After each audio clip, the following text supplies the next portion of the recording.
Hey everybody! Gosh, welcome back. I missed you guys in this last week. How we all doing tonight? Everybody doing good? I better turn off my phone because everybody's gonna be texting me now. How is everybody? Good to have all of you see me. I guess that's how this works anymore. Cool. I get some shout outs to people in the comments. We have a great show tonight. I'm going to be talking creation. We're going to look at Genesis chapter 2, and tonight I'm going to be destroying something based on the First Amendment. So we're gonna have some fun with that. Who all do I need to give shout outs to here tonight? Hey, Tina and Mike Bird are here. How you guys doing? Hey, Amy Hogshead, happy Wednesday to you. Parker is in the house, along with Tim and Candy Dickey. Hey, Tim, you dried off from Christmas caroling yet? Had a spontaneous rainstorm in the during caroling tonight, so we had to cut it short, but had a good time with that. Dev Steinecker, that's right, it didn't rain very long, that's for sure. Hey, Suze. Tina and Mike, our parents are logged in tonight. Please, Bob and Pam, hi guys, glad that you're here. Please feel free to jump in the chat and set me straight on whatever we're talking about. That's cool. Hello there, Dave Jessen. Hi, Teresa Bitters, and Jess Mack is in the house too. Appreciate you guys being here. Who else we got? Let's see here. Margie's here, but Doug is still at work. Will you tell Doug quit being a workaholic? He's got other things he's got to do. Hey, Scott Moran, Joe and Marcia, who are now aficionados at YouTube, are here. Hey, Teresa, Marge Tangeman, appreciate your text messages today. Christina, glad to see you, and thanks for your text message today also. Teresa, multitasking, weeding and listening. The rain is coming toward the graph, Teresa, so watch out for that. My man DW is here. Appreciate you coming out, and glad you got a link that could work. Did anyone else have a problem with the link I sent out like an hour and a half ago? Did anybody have trouble with that? DW was having some problems with that. I was wondering if the rest of you did. So, all right. Okay, cool. Well, tonight, yes, we have three things we want to look at tonight. I have an article as a current event. I'm kind of tired of all the other current events, so I went out and found something a little more obscure, and we're going to be looking at creation tonight. That's the article I have. We're going to flip over then and compare that to Genesis chapter 2, the least famous of the two creation stories in the Bible. And then I'm going to be destroying something based on the First Amendment. So since Joyce Koenig is here, the party has officially begun because no party happens until Joyce Koenig is present. Joyce, hope that knee's getting along there. Hope your rehab is going well too. Been praying for you, and hope you're doing well. So, all right, cool. Well, hey, Crystal Dove, watching grandson's baseball game in Indian Lake and listening. How about that? Well, don't turn up too loud, Crystal, or people will start thinking you're strange. All right, cool.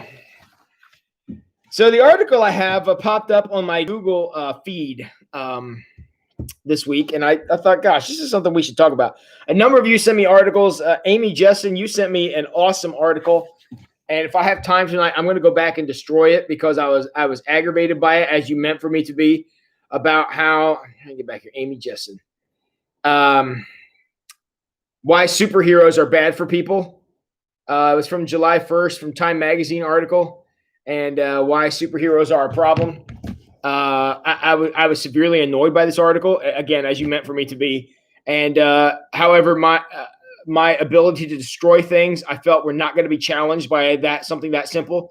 So I'm going to jump over and take a look at that. That article may come back, but I really wanted to look at this one for creation tonight. So thank you for sending that stuff. If you guys read stuff you want me to talk about or things you want me to get annoyed with, feel free to send me that stuff out, and I'll be glad to take a look at it.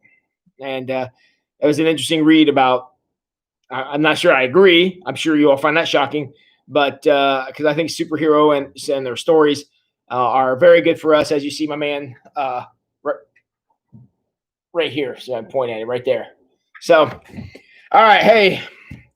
So apparently, up until now, we had no idea where we came from, and we just were just here, and Thank God. Oh, that's the wrong thing to say. Can't say thank God. How about we're just very fortunate that scientists were able to figure out where we came from.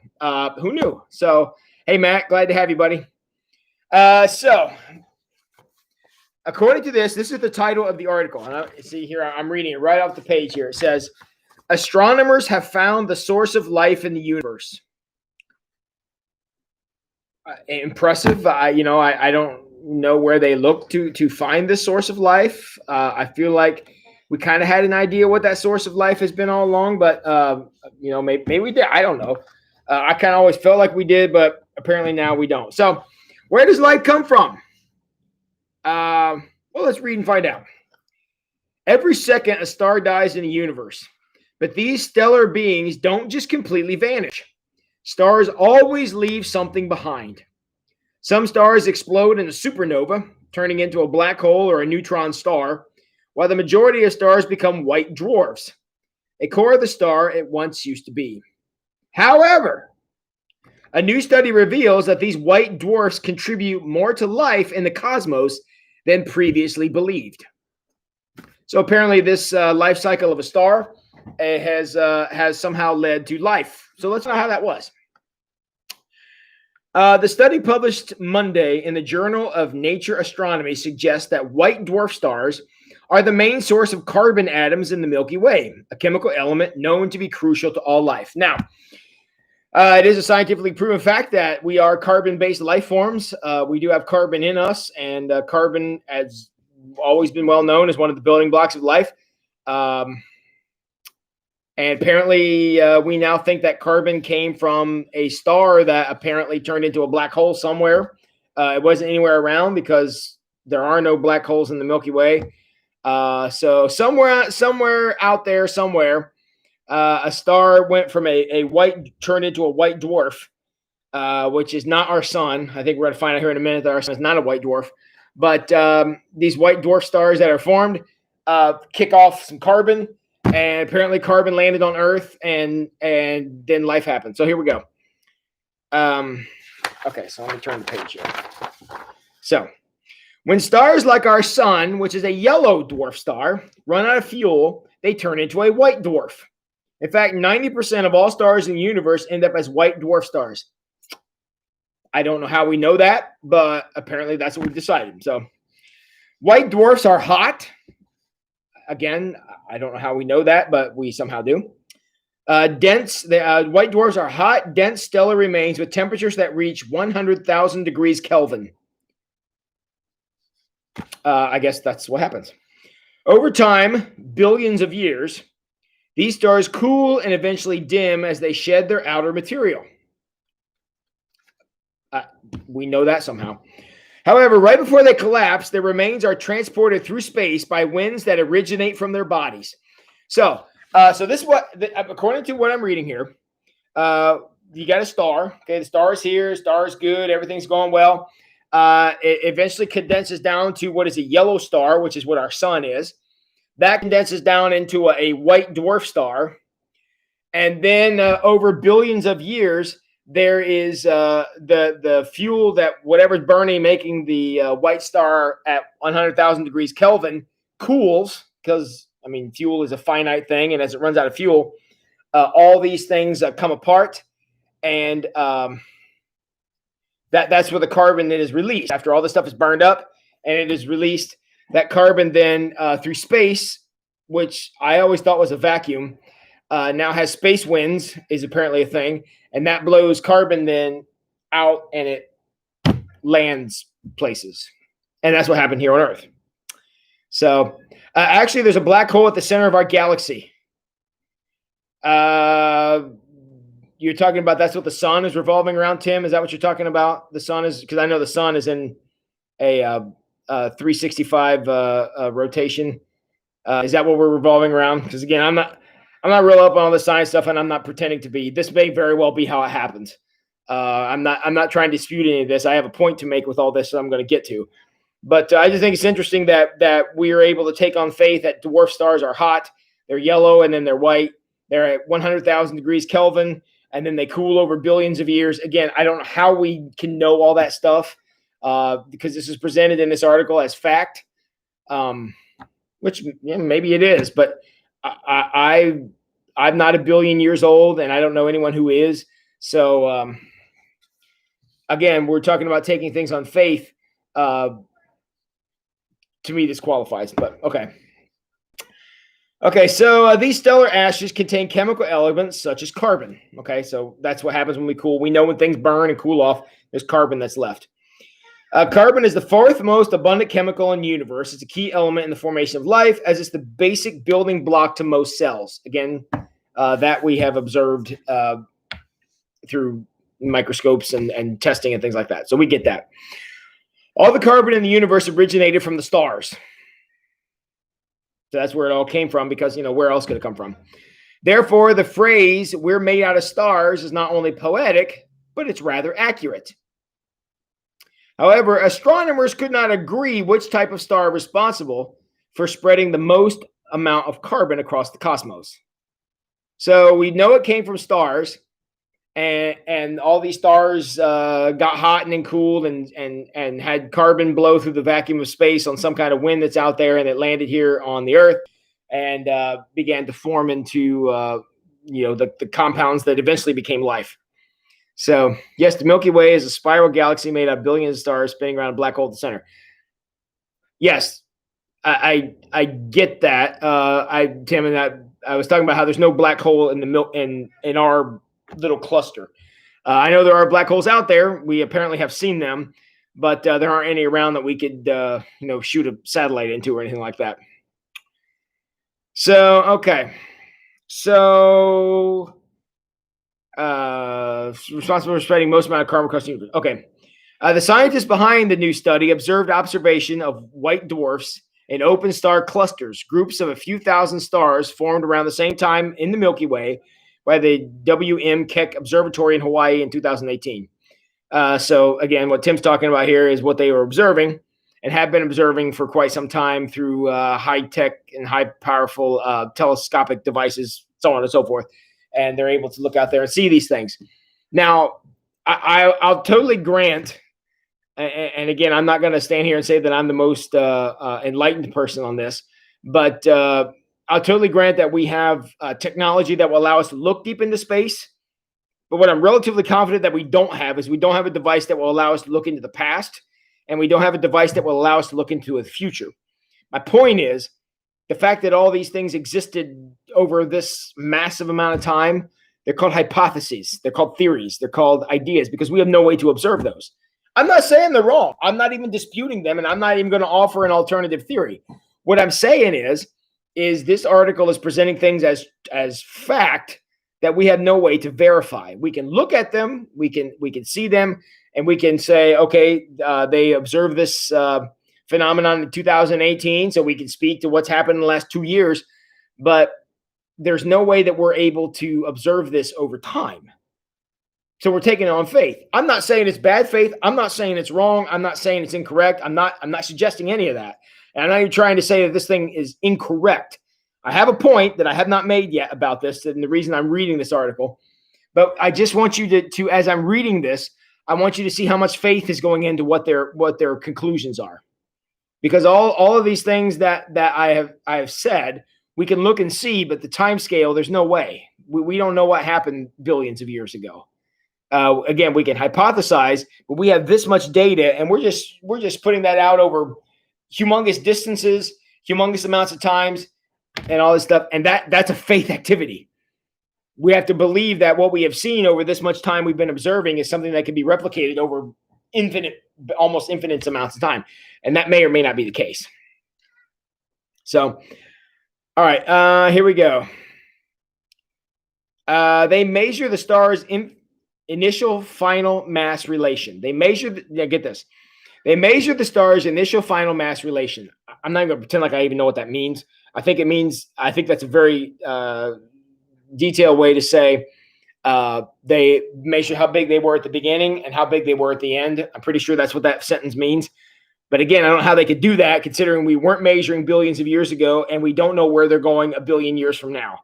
But based on our very small window of observation, this is what we think is happening. And again, might be right. Maybe it is. But there's no way we can say that as objective fact. Okay?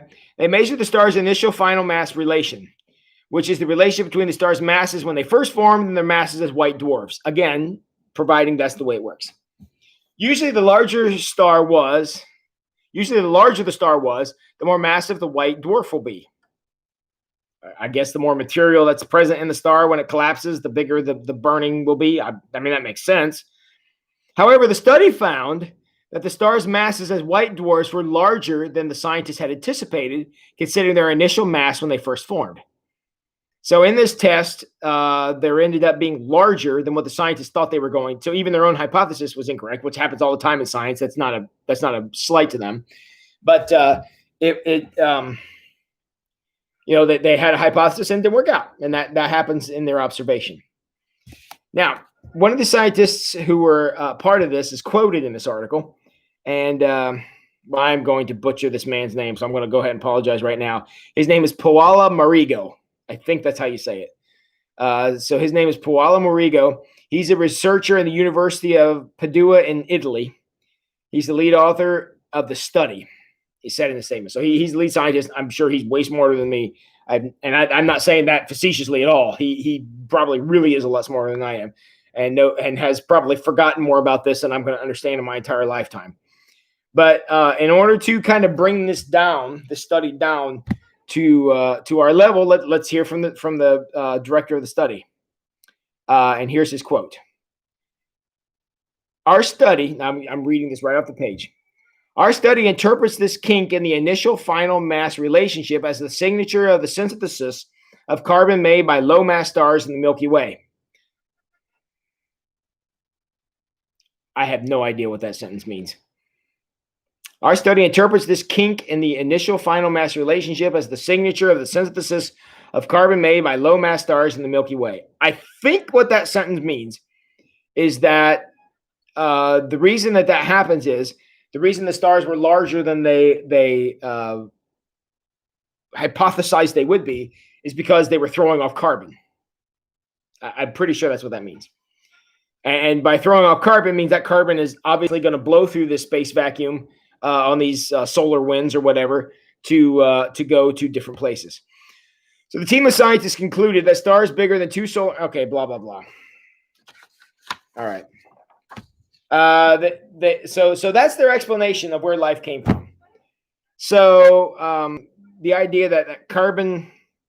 Well, let me just go ahead. There's only a little bit left. The team of scientists concluded that stars bigger than two solar masses also contributed to the galactic enrichment of carbon.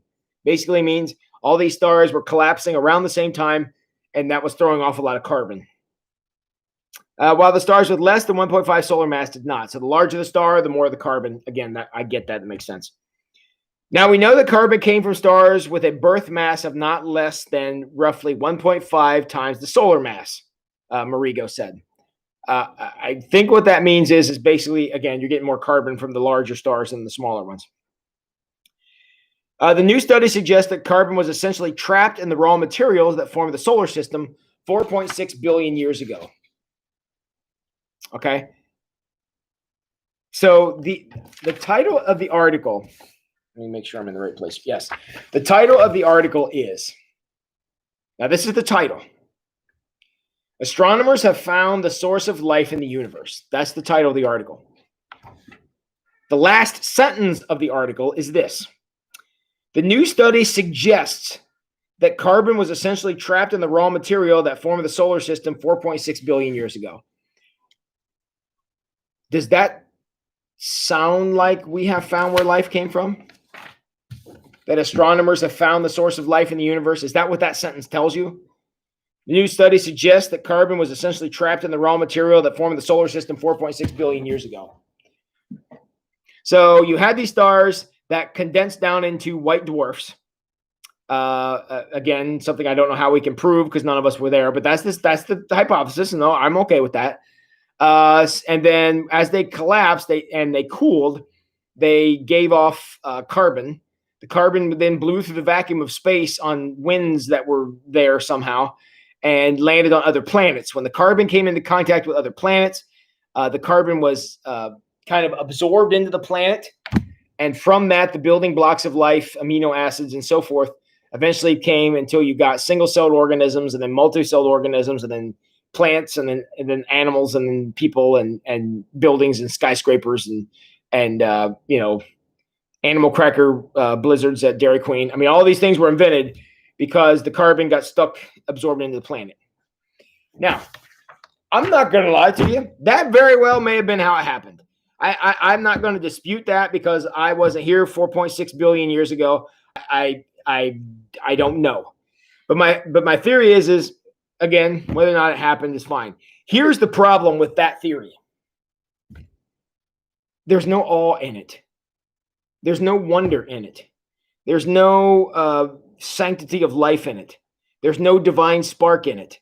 There's no the meaning of life. And again, I get it. There are a bunch of scientists. That's not what they're looking for. That's what theologians do. I completely get that. I'm not faulting these guys for not finding that because that's not what we pay them to find. But if you're living in a world where that's how creation came about, if you're living in the world that's where it came from, then what's the point? I'm just a dust particle that got blew here a couple of billion years ago and got stuck in the mass of this planet. And Shazam, suddenly there was stuff, and then there was more stuff, and now there's me stuff. Friends, I'm not feeling that. And again, we don't pay scientists. We pay people like me to take that next step, not these guys. So again, don't hear me as ripping on these guys. This is not the Tim Destroys section. Trust me, we're going to get to that. But I'm only putting this out there that there are plenty of people in our world who think that's where we came from. Okay? So the closest they're going to get to a theological statement about God is this. Our study interprets this kink of the initial final mass relationship as the signature of the synthesis of carbon made by low mass stars in the Milky Way. Thanks be to God. To me, there's nothing there. There's no divinity in that. There's no plan. There's no prime mover. There's no mystery. There's no awe and wonder. There's no reason. There's no form. Basically, you and I are accidents. You'll see this. This is an accident. Maybe not the best example of what I'm talking about, but you understand what I'm saying. Your kids are an accident. Your job is an accident. Your life is an accident. You're simply dust particles that landed here a couple of billion years ago, and who gives a crap what you do? I struggle with that because then you can get into arguments like, pick your thing. It doesn't matter what you do anymore. It is irrelevant what you do because all you are is dust particles anyways. I mean, we even say some of this language in church. I mean, Ash Wednesday, what's the line from Ash Wednesday? Remember, you are dust, and the dust you shall return. I mean, that kind of matches up with what this guy says. But see, in the midst of that, we in the faith tradition take it a step farther, and we're able to say, okay, maybe God, when God breathed into man and breathed into woman and created life, maybe that breath had carbon particles in it. Okay, I'm fine with that. But you can't take God out of the system because if you do, everything else becomes irrelevant. It doesn't matter what happens. I mean, whether you live or die, you're just dust anyways. It doesn't matter. And that flies so in the face of theology. Any theology, really, but particularly Christianity. And my dad, and I'm sure he got this line from somebody, but I can remember growing up, I'd had a class or something. I may have been in college, and I was struggling with some of this complexity of the world and how we all got there. And my dad, who's a very simple man but very wise, said, this was the quote he told me. He goes, Tim, in order for the world to end up like this by accident would be like blowing up a can of alphabet soup and ended up with the Encyclopedia Britannica. And I think that's true. Because there's no way. There's no way all that stuff happened.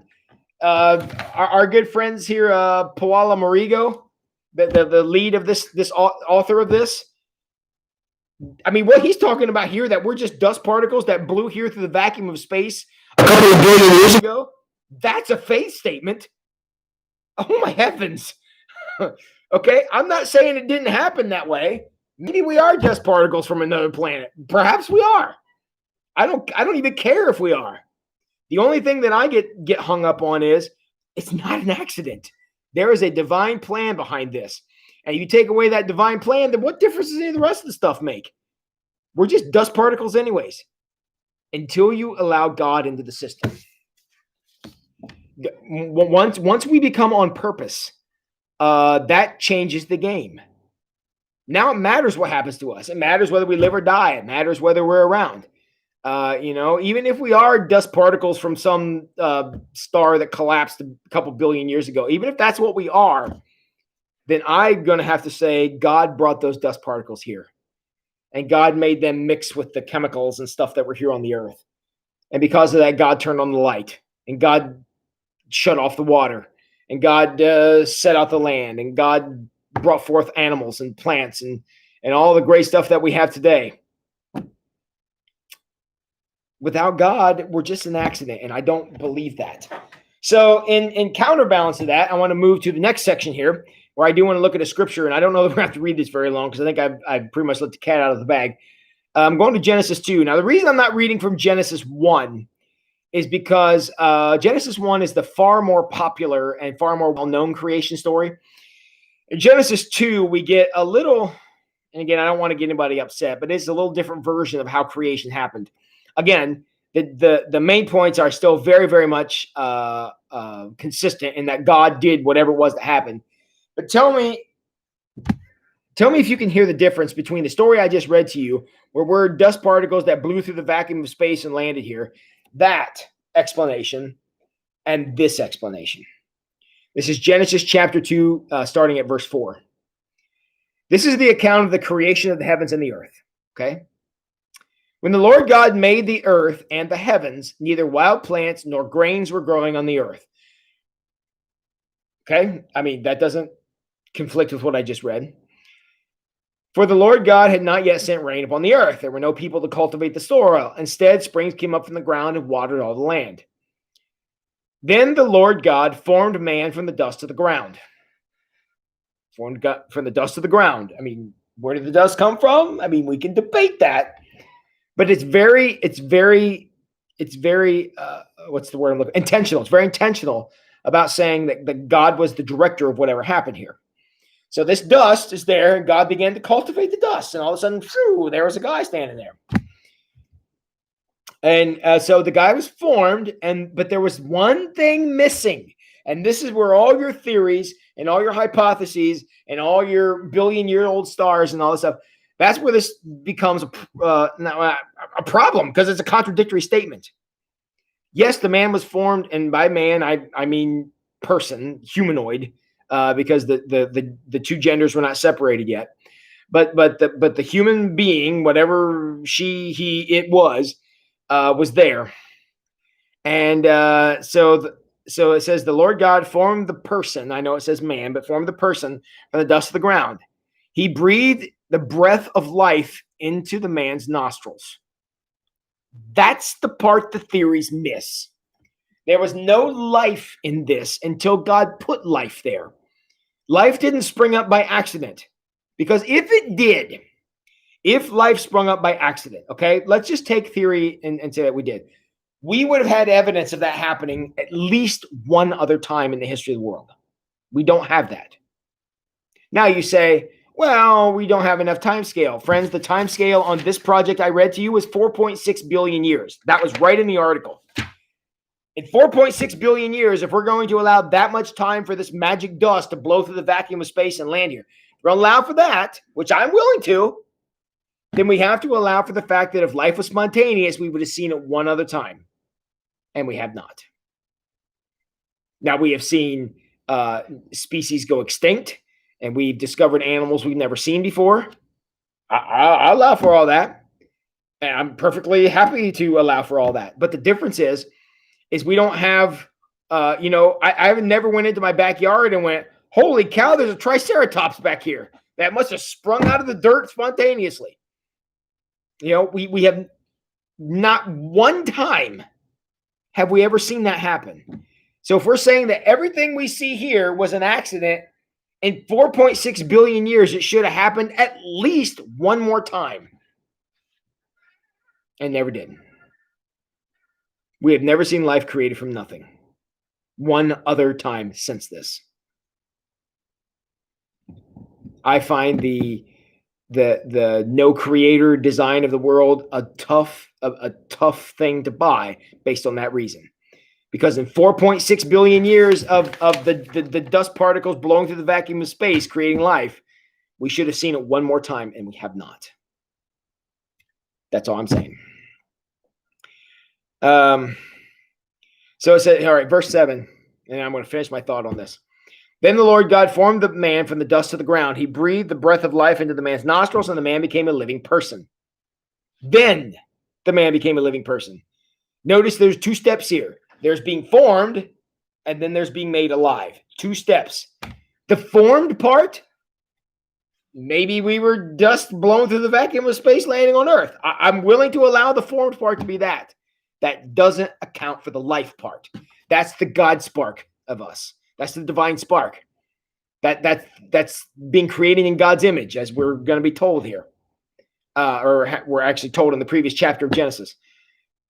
We don't get that anymore. We don't see that anymore. And to me, that's the evidence of God in the system. And how the system could have spontaneously brought itself from nothing by dust particles blowing through the vacuum of space. I ain't feeling it, guys. I ain't feeling it. And then God goes on to place the person he created there in the garden, and he was lonely. And then all of a sudden there was man and woman. The species was divided. So that's you got 2 for 1 there. That's your current event, and that's your scriptural passage for tonight. And I just want to take a minute to address that, because I think in the greater scheme of things, this is actually the fundamental question of our time: is which one of those 2 are you going to go with? Are we dust particles blowing through the vacuum of space, landing on Earth and 4.6 billion years ago, and we're just darn lucky to exist? Or are we designed intentionally by a creator? I mean, that's really the question. Because, if we're all we got, and we're just walking piles of dust, then what are we trying? What kind of a tomorrow are we trying to build? Why not just burn the whole thing down if I don't get my way? If all, why is your bag of dust any better than my bag of dust? It doesn't matter until we realize that we have been created for a higher purpose. We aren't just dust blowing through the vacuum of space. We are people created by God, made in God's image, designed by a creator on purpose for a purpose. And that changes the game. And I really think that, in fact, let me rephrase that. I really wish that we could instill that in people today. For goodness sakes, folks, all this hatred and anger and vitriol that we see going on, we want to judge people by their skin color, and that goes all different directions. And we want to make judgments about, economic factors, class factors, physical features. I mean, and if we're just dust blowing through the vacuum of space, why not? I happen to like your dust better than your dust, so I'm going to choose you and not you. However, the moment, the instant that we say, God breathed into all of us, we all have value, that changes things. And I think some of the fights that we see going on now are people who don't realize that we are all more than just dust particles. Much more. And we grieve the heart of our creator when we want to maim and hurt and injure and wound and kill each other. And I wish somehow we could get that message out to the world. I'm not saying that we aren't dust particles from a star. Maybe we are. Only part of that argument that I'm making, and I'm going to fight till the day I turn back into dust, is the fact that we are an accident. I will never, ever buy that. Never. You're never going to convince me of that. And let me tell you, the moment that you do convince me of that, do you know how much my life is going to change for the worse? All of my hope be gone. All of my aspirations for the future be gone. I can just take as much as I can get, because as soon as my dust is done, then my dust is done. And I might as well take all I can get and consume all I can while I'm here, because I'm going back to dust and it's irrelevant. We're better than that. And I really feel like, I'm not faulting these folks who did the study. I'm not mad at them. I'm not even disputing them. They may very well be right. The only thing I'm saying, and the message I wish I could get out, is that we are so much more than just dust blowing through the vacuum of space. We're much more than random chance. We're much more than lucky bags of dust. And until we start to see each other that way, regardless of anything else, regardless if we even like each other, until we can start seeing each other as, God breathed into me and God breathed into you. Sounds a lot like love your neighbor as yourself, come to think of it. Because if God breathed into me and that's why I exist, then you exist for exactly the same reason. You were designed by a creator, and the breath of life was breathed into you just like it was breathed into me. And the moment we don't allow the fact that there are people out there who are flawed, who are imperfect, who have skeletons in their closet, those people with all their faults and flaws were breathed into by God, and that's why they're alive. Until we get to that point, that we're going to murder babies in the womb, and we're going to shoot each other in the streets, and we're going to tear down statues, and we're going to throw bricks, and we're going to lock in our houses, and we're going to call the police for no reason, or we're going to disband the police, one or the other. We're going to continue doing that because it's all about this bag of dust getting more than that bag of dust without God in the system. So that's my 2 cents about that. Man, I'm letting you guys off easy tonight. We're going to talk a little bit. Let me read some comments. Scott says, theory and conjecture presented as fact. That's true. And again, we have no more basis for that fact than the facts that I put forth here tonight. So, yeah. Hey, Cheryl. Sorry I missed you. How you doing? Glad you're here. They can't say for sure it was carbon. The stars could have thrown off any of a few hundred other elements. That's right. Who knows if it was carbon? It could have been phosphorus. It could have been Cheetos. Who knows? I pulled Cheetos out of the air. That's pretty good, wasn't it? Matt likes the divine spark. Dude, I like the divine spark too. Who doesn't want that? Carbon is just a building block. Someone still has to use the blocks to make something. That's right. They're just a pile of blocks on the floor or on the ground, in this case, literally. Cheryl, of course, this is what our doctor in the house would say. I must admit the complexity of the human being is why I'm confident that God was behind it. Cheryl, I could not have said that better myself. And coming from you, it means even more. So you got that right. Scott says you don't get life from non-life. I give an amen to that and a certain agreement. No wonder the unbelieving world is confused. That's right. That's right. Because dust is not very smart. And since we're all very smart, it makes us wonder where that idea comes from.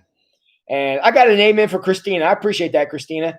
Any other feedback from that? Are you guys enjoying this? Or you guys just let your phone sit and y'all fell asleep while I was talking? You guys were kind of slow on the chat tonight. Somebody jump in the comments and say, hey, I'm this bag of dust is still awake. Somebody tell me that. I'm getting a drink.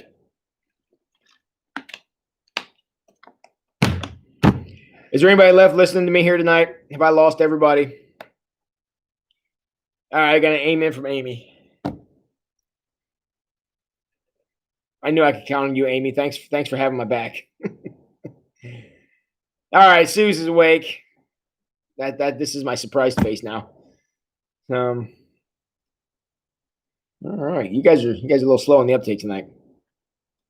All right, Mike and Tina are here. Are your parents still here too, Mike and Tina? I hope so. All right. At 20 minutes left, I'm just baffled. Matt Clements, why are you baffled? I want to know why Matt Clements is baffled because I need to drop some clarity. Thank you, Teresa. Drinking water might turn me into mud. That's a chance I'm willing to take. This bag of Cheeto dust is still here. Christina, well said. Well said. Yeah, if you're going to be dust, you might as well be Cheeto dust. That's exactly right. Because Cheetos are the most nastiest thing ever, but they're funny. So, Matt Clements, tell me about baffled. I'm not trying to call you out, buddy, but I'd like to know.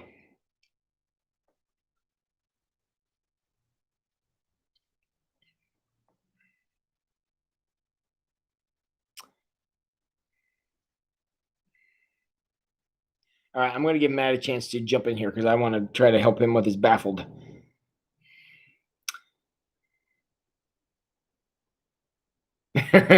Yeah, Tim, if we were made of dust, we were going to get blown away. Otterbein, I thought there was a tornado going to go through while we were out there Christmas caroling tonight. So, all right. Well, let's get on. I got something very, very specific I want to destroy tonight. And I'm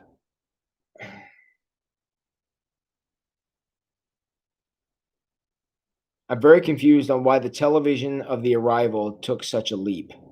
I think one of those words is not what you meant, Matt.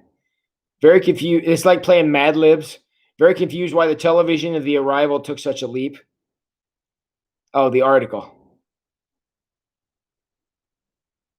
Very confused why the article of the arrival took such a leap. I think I get what you're getting at now. And yes, Amy, I did get my haircut, and it feels much better. Thank you. I think the reason the article took such a leap, Matt, is because they have an obligation to explain things. They're scientists. That's what they do. They're very logical, not very emotional.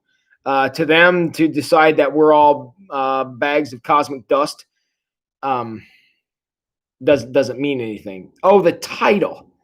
Confused why the title of the article made such a leap. Now I got you.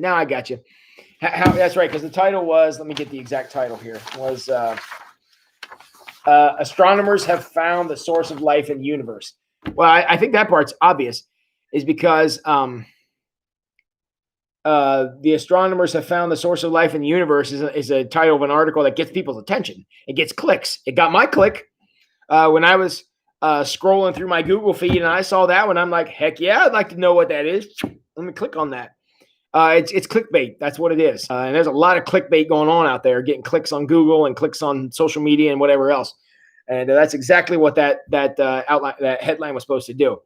I don't fault the scientist for that. I fault the journalist, and I put journalist in air quotes because we can debate. In fact, we're about to debate whether or not journalists even exist anymore. So, yeah, but that's what they're doing. They're trying to get clicks, and again, no shade on them. That's what Google's for. Clicks mean money. Money means everything, I guess. And that's what they're trying to go for. So you put a crazy title on an otherwise pretty blasé article, and it gets lots of clicks. Got my click. Had the article not been that, I'd probably scrolled right on past it. And it wasn't even on Google for very long, so apparently nobody cares where we came from, or have already made up their mind or something. So Marge says, talked too much this afternoon. Okay. Bob and Pan are still here. Bob and Pan, I'm glad you're here. I'm glad you're joining us. Okay. I'm going to be a little bit of a hypocrite here tonight, and since this is my live stream, I can be a hypocrite if I want. I'm going to destroy something, and that thing I would like to destroy is cancel culture. Which you're right. That's probably not a very consistent thought pattern, but I'm going to do it anyways. I'm sick of it. I'm sick to death of it. And the reason I'm sick, here it comes, Matt. The reason I want to destroy cancel culture, and the reason I'm so annoyed by it, is because it is so antithetical to everything we're about as a country. I am annoyed to death by this. And the thing that spurred this was I should have researched this a little more than what I did, but there was a letter apparently that has made the rounds, and a bunch of people signed it, about how they don't like the fact that when somebody says something unpopular, the whole world turns on them. And look, I'm on a very public forum here. I'm on YouTube. Anybody on planet Earth can either click on here live or click on this video later, because it's going to be on our YouTube channel for who knows how long. Decide that they're offended by something I said here. Now, all of you, I'm assuming, would say that I have okay with everything I said, but somebody decided they were offended, I could get canceled. I could lose my job, and because that's what cancel culture does. It's not, ooh, you shouldn't have said that. It's your life is over, pal, and your ability to support yourself and your job, doggone, losing it all. And that, my friends, is a frightening, frightening, frightening thing. And the reason that is frightening is because if we get to the point that speech is violence, and what I say is dangerous. And I don't mean, running into a crowded shopping center and screaming fire. That's illegal. That's inciting panic. So that's not the kind of freedom of speech I'm talking about. What I mean is, can I say things like, I have a problem saying we were created by dust floating through the vacuum of space without God being a part of the system? Some people would say that's offensive because that sounds a lot like the creation story in the Bible, and they're, triggered by that or whatever.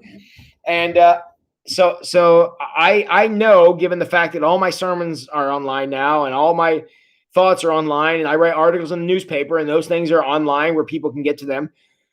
I know the day is coming when somebody's gonna have a problem with that, and I'm not trying to make trouble.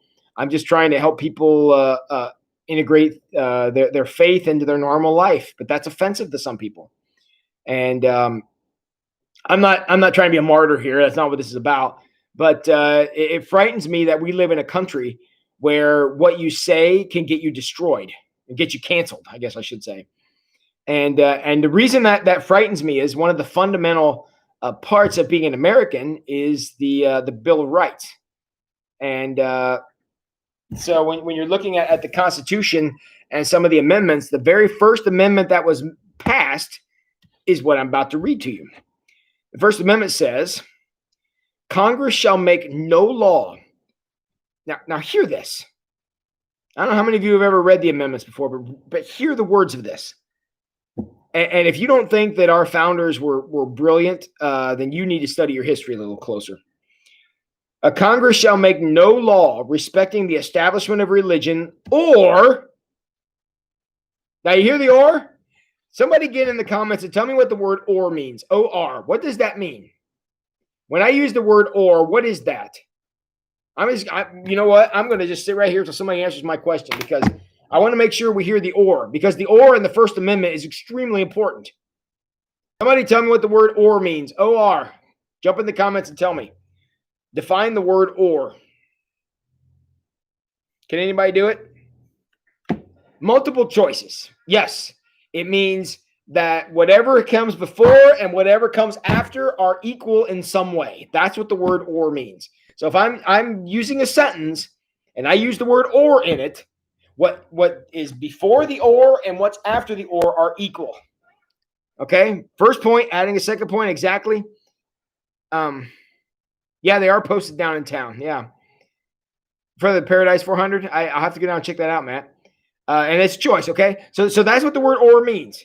It means this one or that one. They're equal in some way. Now, they may be different, but they're somehow equal. So in this one, according to the way the sentence is set up, is that there will be no law made on either of these 2 points. That's what the or in this particular sentence means. So what are the 2 things Congress will not make a law about? Well, let me read the sentence again. Congress shall make no law respecting the establishment of religion or prohibiting the free exercise thereof. Joe says it doesn't even have to be true to destroy somebody, and that is true. Or because, and I'm going to get into that in a second, so I don't want to get too far away, Marcia, but let me just say you're absolutely right, and that's what I'm getting to.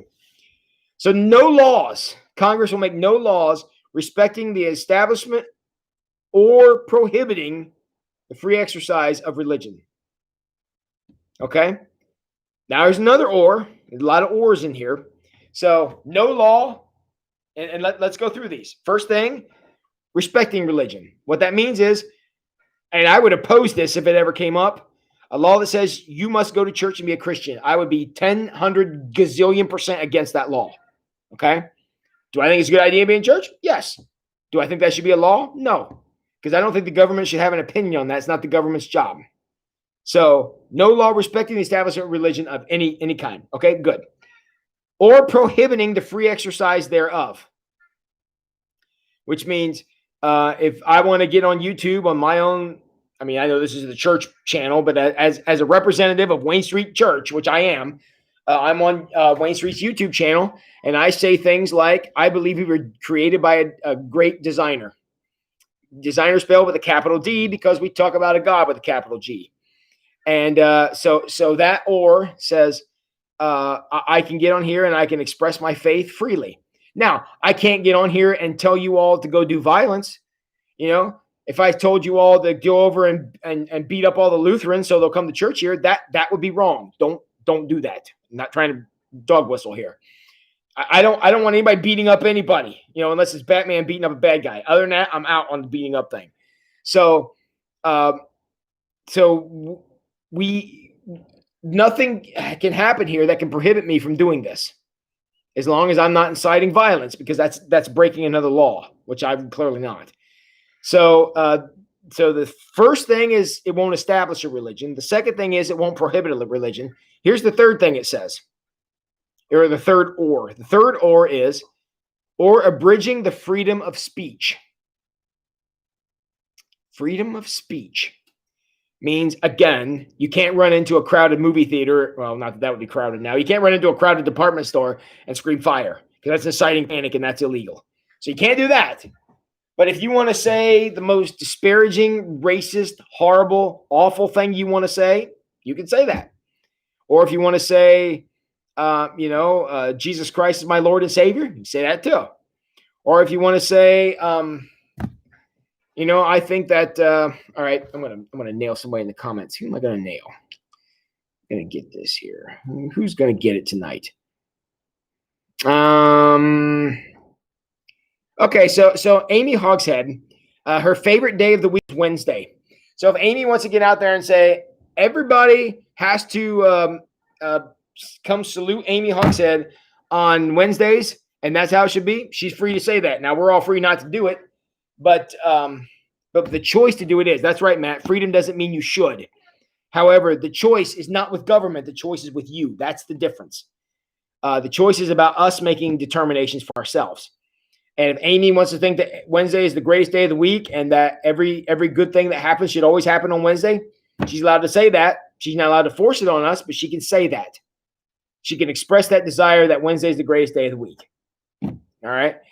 And you have the freedom to say that. Now, what that means is that the government's not going to come by and tell you what you should, shouldn't, ought, or ought not say. Now, are there things that as a Christian that I should stay away from? Absolutely. As a pastor, I can absolutely tell you there are things you should not say. Now, again, that's only because of my Christian faith, not because you're an American citizen. Because I can go to other countries and say, this idea that we're saying that we should, kill off the infidels, probably shouldn't be saying that. That's probably not a good thing to say. I can say that calling people racist names, I'm not down with that. That should not happen. As a pastor, I can say that. We should not be, people should not be making abusive jokes or talking down to women. That should never happen. As a pastor, I can say that, but I cannot prohibit that as an American. Now, if you say it, I have the right to respond to it and say, you're a piece of crap for saying it. That's all legal. That's okay. And I am perfectly within my right to tell you, my freedom of speech says I can tell you that I think you're wrong in doing that. And by George, as Christians, we ought to be doing that a little more often than what we do. But that's going to be another topic for another time. But that's what freedom of speech means. You can say what you want. I can say what I want. Again, you can't shout fire in a crowded area. But within reason, you can say what you want. And then I could say, well, as an American, I support your right to say it. But as a Christian, I think you're despicable. That's a perfectly acceptable thing to say. That's what the freedom of speech is. Okay. Next. The next or is or of the press. Now, this is where we just go ahead and climb on that slippery slope. What is the press? And what is freedom of the press? This is where things get real dicey. Because I don't think that our founding father, sorry about that, our founders were thinking about the press as in Fox News, CNN, NBC, CBS. If you want my honest opinion, Pastor Tim's going to practice his freedom of speech. I do not think those are press. I don't think those things are qualify as the press. What does the press do? In this definition, in the First Amendment, the press means the dissemination of information.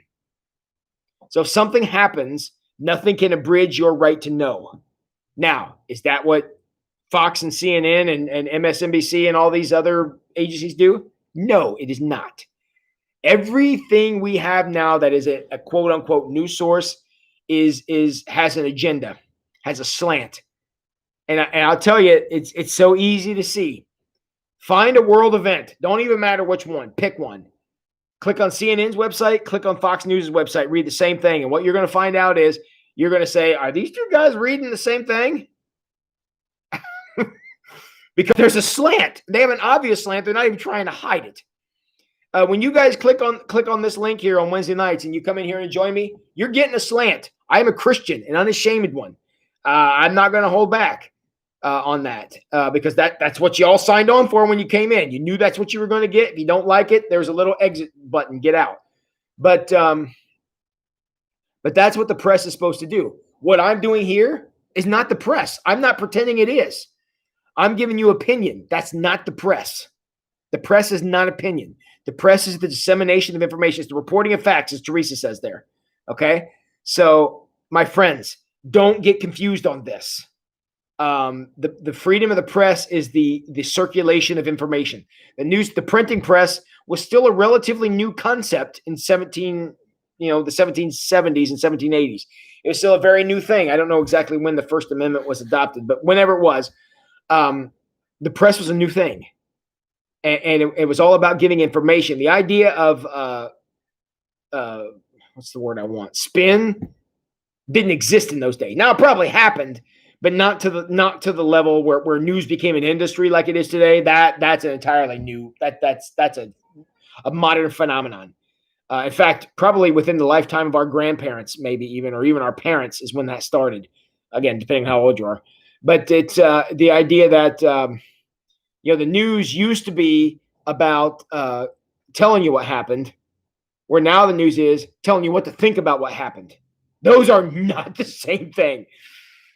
I'm not hiding my agenda here. I am telling you how I want you to think about things. I'm not reporting to you anything you didn't already know. I mean, maybe you hadn't read this article yet, but that's irrelevant. But the idea of the freedom of the press means the freedom of information. That's it. It does not protect slant. It doesn't protect agenda. It doesn't protect any of that. Okay? Okay, so the next or. A lot of ors in the First Amendment. Or the right of the people to peaceably assemble. Or the right of the people to peaceably to assemble. I still didn't get that right. Or the right of the people peaceably to assemble. There it is. I got all the words in the right order. Okay?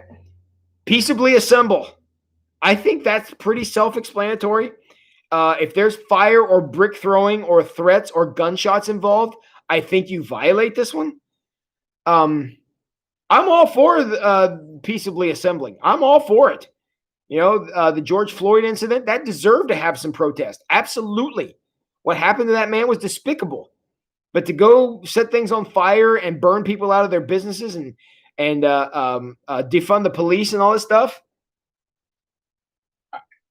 I can't. I don't even know why we're going there. But the right to peaceably assemble, I am for that. And in fact, if there was a peaceful assembly about the George Floyd death, if it was in a reasonable area, I may have gone to join it because I think what happened to that man was despicable. But to burn down a building or to threaten people in response, that is insane, and that is not what's talked about here. And so the idea of protesting and rioting, that's not protected in the First Amendment. Peaceably assembling is, and I don't agree. And then here's the last one. And the last one is an and, but we're going to count it as another or. To petition the government for a redress of grievances. And again, you got to think about what life was like in the 1770s and 1780s when this was put together. What they were saying is you have a right, if there's something you're not happy about on our local level, you have a right to go down and talk to the mayor. You have a right to talk to city council. That's what they're there for. And I know those guys and ladies who are down there. I'm sure there'd be, within reason, very happy to hear from you and try to get things taken care of.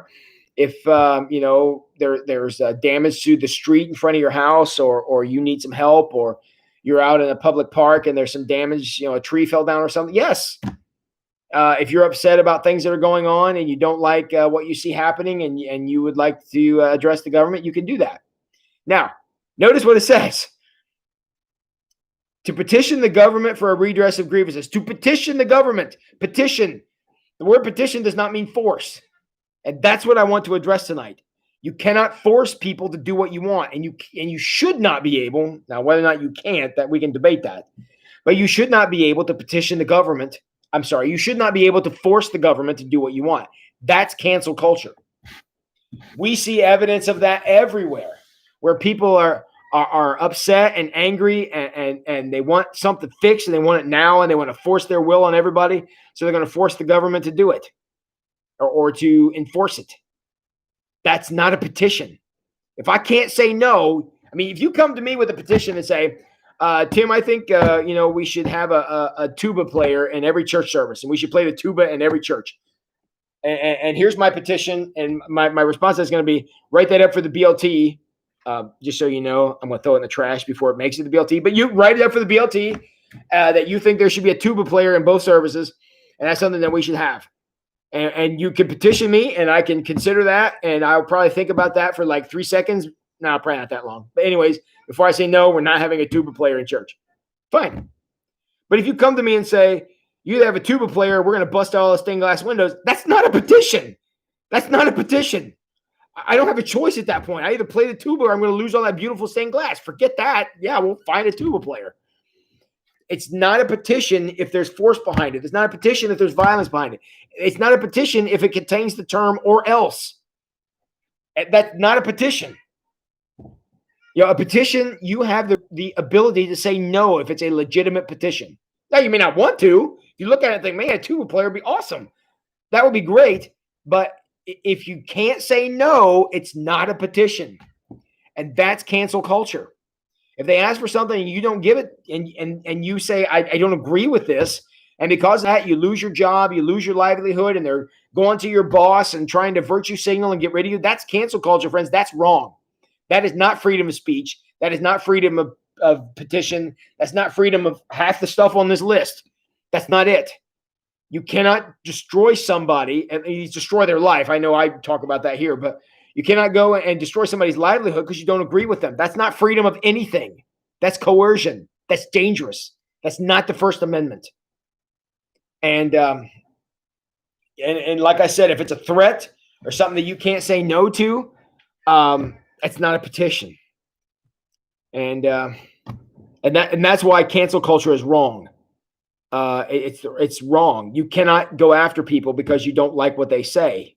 I mean, that's the very violation of what the First Amendment is trying to protect. You'll also notice that what the First Amendment is it's all negative rights to the government. If you read the First Amendment, and I'll go back and read it before we're done here, it's all about here's what the government will not do. Here's what the government will not do. According to this, the government will make no law preventing these things. So what it is it's saying here's what the government won't do. That's what the Constitution and that's what the amendments mostly do is put limits on governmental power. Because I can tell you right now, a government strong enough to give you everything you want is strong enough to take everything you have. And that's not a place you want to be, friends. So all right. All right. I know I'm running over. Let me real quick address some of these comments we got in here. Freedom doesn't mean you should. I think I addressed that one. Matt gave me a boo. I think that was in response to the news agency. Oh, yes, because Mike Tina gave me a hashtag fake news. Yeah, that's right. The fake news, they sell stories, not facts. Christina, you're right. News used to be reporting the facts. It's not that way now. I think I made that pretty clear. And Marge would agree. Christina says it's about shock value and entertainment. It's also about the almighty dollar, Christina. Don't forget that. Deb said, I like the news when they only had time to report the facts because they had only 15 minutes. Ooh, excellent point, Deb. Excellent point. 24-hour news cycle gave rise to a lot of this opinion piece garbage. You're absolutely right. Matt, kneeling at a football game. Don't agree, but it is peaceful. Sure, I don't agree. And I have the right not to watch the NFL, which I have not watched the NFL for years. mainly because the Browns are terrible, but that's a whole nother thing. If they want to kneel in protest of the Cleveland Browns to make them get some, win some games, I might have a moral dilemma there. So, Mike Bettina says, are blocking traffic and beating on cars that are stopped. How is that a peaceful assembly? Oh, clearly it's not. Scott says, I could choose not to watch it. I think that's just what I said, Scott. I agree with you. Matt agrees with that too. It's your choice. Teresa, yeah, anybody, I'm going to tell you right now, any of you smart alecks out there who are going to tell me to put a tuba in church, forget it. Ain't going to happen. I'm shutting that down right now. Petition is different from a threat. That's true. Joyce says, my daughter from Kentucky is enjoying this session. She had to go to another room for a meeting at her church. Nice seeing my 8 p.m. family. Oh, Joyce, I'm glad you got to come out too. Matt Clemens says, isn't this what happened to Colin Kaepernick? No, actually, what happened to Colin Kaepernick is he's now getting paid not to play football. He just signed that humongous deal with Disney to make content for all Disney platforms. He's going to be a gazillionaire. He's going to be the next, I don't know, Martin Luther King or something. I'm not sure. But Disney has hired him, and he's going to virtue signal for millions of dollars a year. It's going to be fantastic. So he's going to take over. He and Jamel, the lady from ESPN, whose name is just out of my head right now. They're going to join forces, and they're going to make all this social justice content for Disney platforms. And I'm sure that's going to be terribly enlightening and really historically based and extremely uplifting to the family. And is anybody getting the sarcasm? Am I late on thick enough? We'll make sure y'all got it. So, all right, cool. All right, friends, I know I'm way over, and I'm sorry. Do we enjoy the session tonight? Somebody get on safe. Are you enjoying this format? Thanks, Matt. Glad you saw the sarcasm, buddy. I knew I could count on you. I know you were being sarcastic. I was being sarcastic in return. I should have been professional, but I decided not to be. So, all right. Hey, do you guys enjoy this discussion tonight? We got into some pretty deep stuff. I enjoyed this tonight. I hope you guys did too. So, yeah, I'm sorry to ask for feedback, but it's the only way I can get it. I just want to make sure that this is content that you guys are enjoying, and found it very good. So good. I look forward to this all week, and I've already decided this fall when the weather starts to get better and we're all inside a little more. Of course, right now with 100 degrees, we could probably do that, but when the weather starts turning bad in the fall, we're going to do this more than once a week. So sounded good on the radio. Thank you for any of you who heard me on the radio today. Also, I attempted yesterday to send out a text message to everybody about the pool party next Wednesday. We are in the process of renting out Wayne Street. Is in the process of renting out the pool over in Salina. And that's going to be next Wednesday night, and I only have room for 60. I got a response from a number of you. If you want to go, please text me or email me and tell me you'd like to be a part of that so I can add you to the list. I need to keep the number 60 or less. So magnet fishing. Matt, I would love to go magnet fishing, and I know that Margie would too. So Margie Whitling, who's becoming a magnet fishing aficionado, would love to do that too. And again, I'm glad, Tim and Candy. We need to set up a time for magnet fishing. And Matt's got a channel by his house that he thinks he's lost something in, and we need to go and find it. So we need to do some time, get a time to get together so that we can go over and find all Matt's stuff that's over in the channel. Scott, I know you prefer Bible studies, man. I see you every week in there. I got to keep the content rotating a little bit. We can do Bible studies, but I need to keep relevant as we can. And so I got a little Bible study in there every week. So,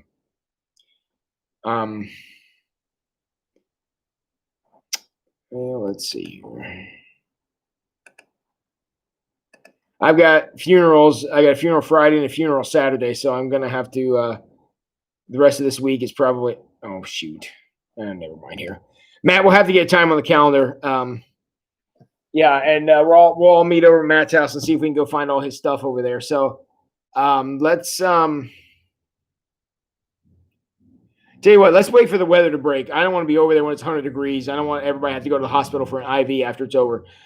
Before this, I'll be watching the weather. When it looks like the weather's going to break and not be so oppressive as it is now, we'll get a time to go over and throw the magnet in at Matt's house, see what we can find. So, Matt, we're going to get to that. And yes, but can I reach the channel from the pool with my rope? That's going to be the question. So, all right, everybody. Hey, I appreciate y'all coming out. I sure hope you're enjoying this. Thank you for being here. Our numbers were down a little bit tonight, but hopefully we can pick back up next week. Appreciate you all coming out.